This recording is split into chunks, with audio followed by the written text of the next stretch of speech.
안녕하십니까 성도 여러분. 오늘은 이제 마지막 날입니다.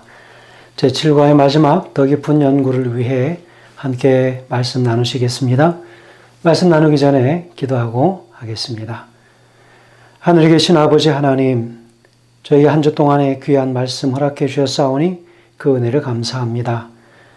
귀한 말씀들을 우리가 반드시 기억하여서 우리 삶에 잘 적용하여서 하나님께 참으로 사랑받는 주의 귀한 자녀들 될 수 있도록 도와주시옵소서. 예수님의 이름으로 기도합니다. 아멘.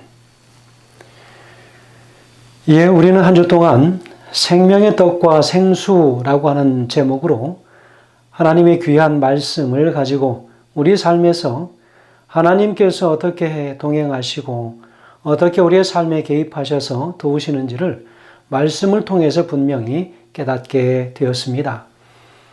특별히 한 주의 기억절 말씀 출애굽기 16장 28절에서 30절까지의 말씀을 중심으로 함께 말씀을 나누었습니다. 오늘 본문의 말씀에는 이렇게 얘기합니다. 어느 때까지 너희가 내 계명과 내 율법을 지키지 아니하려느냐. 볼지어다 너희에게 안식일을 주므로 여섯째 날에는 이틀 양식을 너희에게 주는 것이니 너희는 각기 처소에 있고 일곱째 날에는 아무도 그의 처소에서 나오지 말지니라.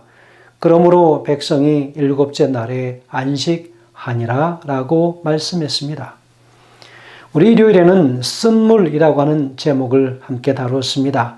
월요일에는 메추라기와 만나, 그리고 화요일에는 반석에서 나는 물, 수요일에는 이드로, 그리고 목요일에는 생명의 떡과 생수라고 하는 매일의 말씀을 다루면서 특별히 순종에 대한 하나님의 시험이 끊임없이 이스라엘 백성들에게 주어졌고 매 순간 나오는 세상의 원리로 살아온 그들의 속에서 터져 나오는 하나님을 향한 불평과 지도자 모세와 아론을 향한 원망이 샘물처럼 솟아 나왔습니다.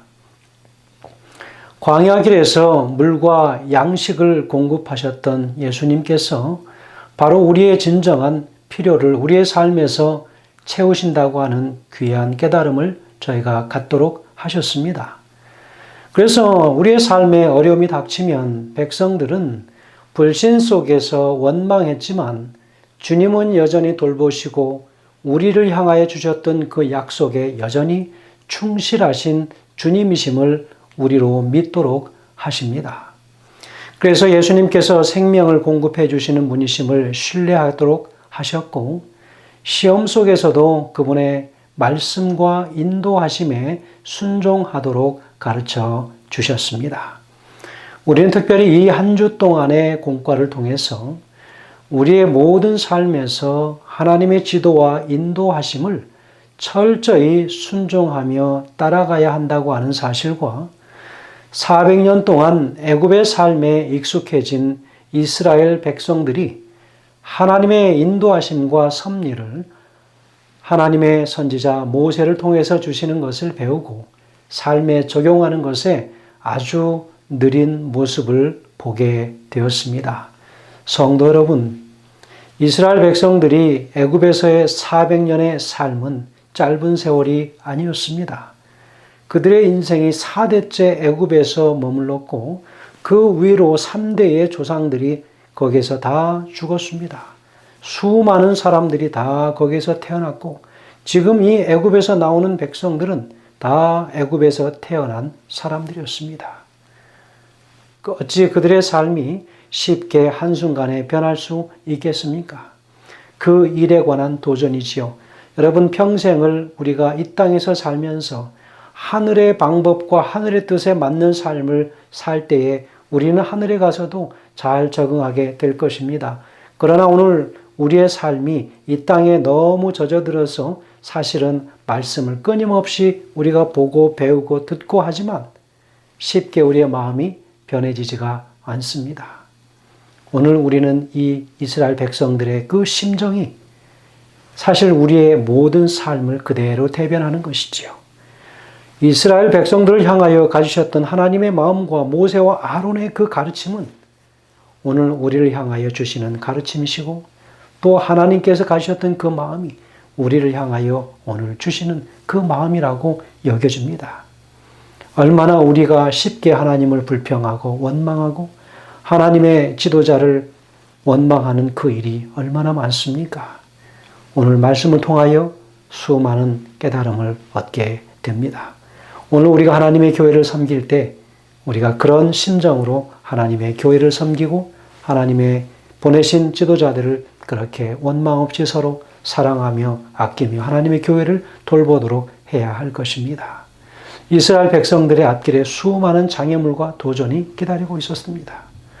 그들의 영적 성장의 많은 부분은 그런 도전에 어떻게 대처하고 특히 큰 도전이 닥쳤을 때 모세의 지도에 어떻게 반응하느냐에 달려 있습니다.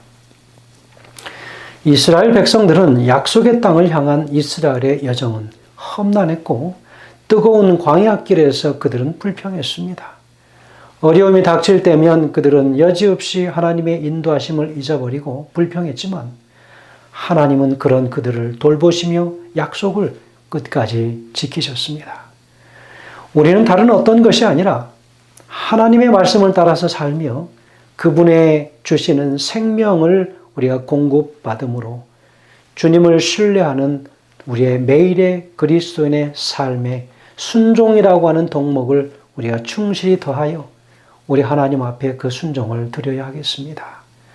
이스라엘을 광야에서 인도하시고 우리의 주림과 목마름을 진정으로 채우실 수 있는 분은 바로 예수 그리스도 그분밖에는 없으시다고 하는 것 바로 오늘 우리가 깨닫는 것입니다.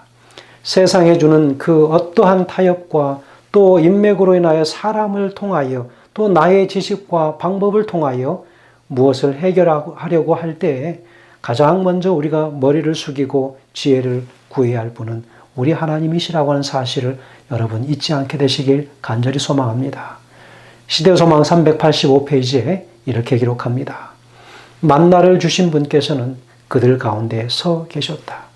히브리인들을 광야 가운데로 인도하시고 하늘에서 내리신 떡으로 날마다 그들을 먹이신 분은 바로 그리스도 자신이었다. 그 양식은 하늘에서 오신 참떡의 한 표상이었다. 참된 만나는 하나님의 무한하신 충만함에서 흘러나오는 생명력을 주는 성령이었다. 우리 주님 오실 때까지 우리의 삶의 앞에 장애물이 없을 때는 없을 것입니다. 이 한 주의 교훈의 말씀들이 앞으로 우리의 삶의 모든 기간 동안에 귀한 교훈과 지침이 되게 하셔서 겸손히 순종하는 자세로 살아가는 삶이 우리의 삶이 되시기를 진심으로 축원드립니다. 앞에서 살펴본 모든 말씀들이 하나하나 빠짐없이 우리 삶 속에서 기억되어서 그 말씀이 끊임없이 우리의 삶에 장애물이 덮쳐올 때마다 기억나게 하셔서 하나님의 말씀 따라 순종하는 우리 모두가 되길 간절히 바라면서 오늘 말씀을 마치겠습니다. 기도하겠습니다. 하늘에 계신 아버지 하나님, 하나님의 신실하심을 우리가 순종하고 아무리 힘들고 어려운 역경이 있을지라도 늘 우리 곁에 서서 우리를 먹이시고 또 만나로 내려주셔서 우리를 살게 하신 그 하나님이심을 한순간도 잊지 않게 도와주시옵소서. 주님, 큰 역경이 닥쳐서 나 자신만을 바라보고 나의 슬픔과 애절함을 토로하고 말할지라도 그 순간에도 하나님을 잊지 않게 하셔서 하나님이 우리를 어떻게 기르시고 인도하셨는지를 매 순간 기억하여 하나님께서만이 우리의 모든 문제의 해결자이심을 기억하며 살 수 있도록 인도하시기를 예수님의 귀하신 이름으로 간절히 기도합니다. 아멘.